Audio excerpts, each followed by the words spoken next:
Hello students, in today's video we're going to see an important sum on application of trigonometry, that is the tree sum. So here there are two examples. For the first example I've given the link in the description box below, and here I'm going to do the second example. So let us have the sum. A tree of height 12 meters is broken due to storm.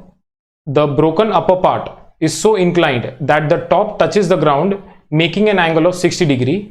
The question is, at what height from the bottom the tree is broken?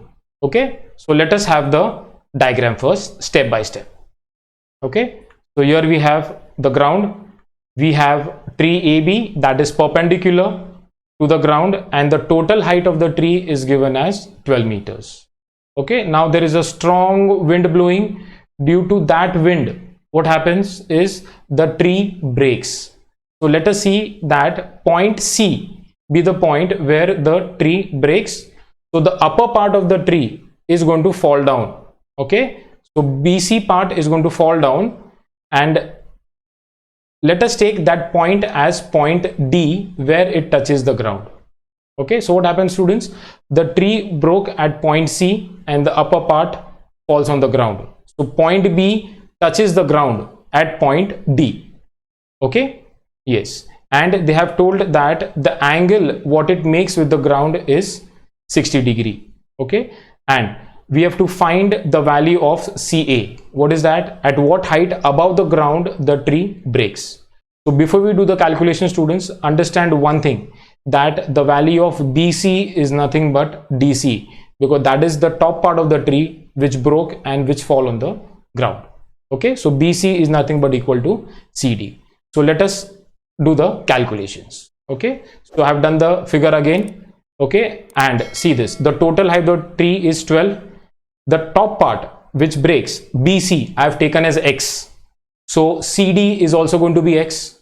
Okay, because those two parts are equal. The total height is 12. So what is the value of CA? The CA is nothing but the total 12 minus the upper part, that is X. So CA is going to be 12 minus X. Okay, so now we have a right angle triangle ADC. Okay, so we are taking sine 60. Why sine 60? See the figure carefully. Sine 60 is nothing but opposite, that is CA, upon hypotenuse, that is CD. Okay, because you have to find the value of X and the base is not given. So I'm going to take opposite and hypotenuse, and we have sine for that. So sine 60 is CA upon CD. Let us substitute the value. So sine 60 is root 3 upon 2 equals to 12 minus X, that is opposite, and hypotenuse is X. Okay, now we have to do the calculations to find the value of X. So the first step, let us cross multiply. So X will multiply to root 3. I am writing that on the left hand side. 2 will multiply to 12 minus X, that I am writing on the right hand side. Let us open the bracket on the right hand side. So that is 24 minus 2X. Now we have to find the value of X.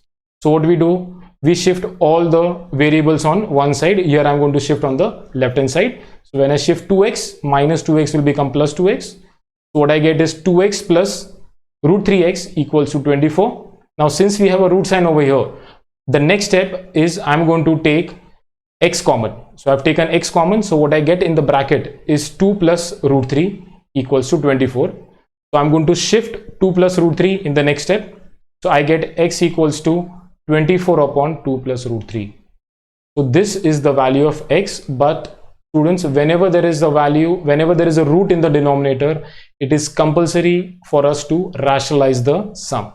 Okay, so when you rationalize, we multiply by the conjugate, that is the opposite sign of that. Okay, so we have 2 plus root 3 in the denominator. So I'm going to multiply by 2 minus root 3, 2 minus root 3. So the numerator will be as it is. In the denominator, we have a plus b, a minus b.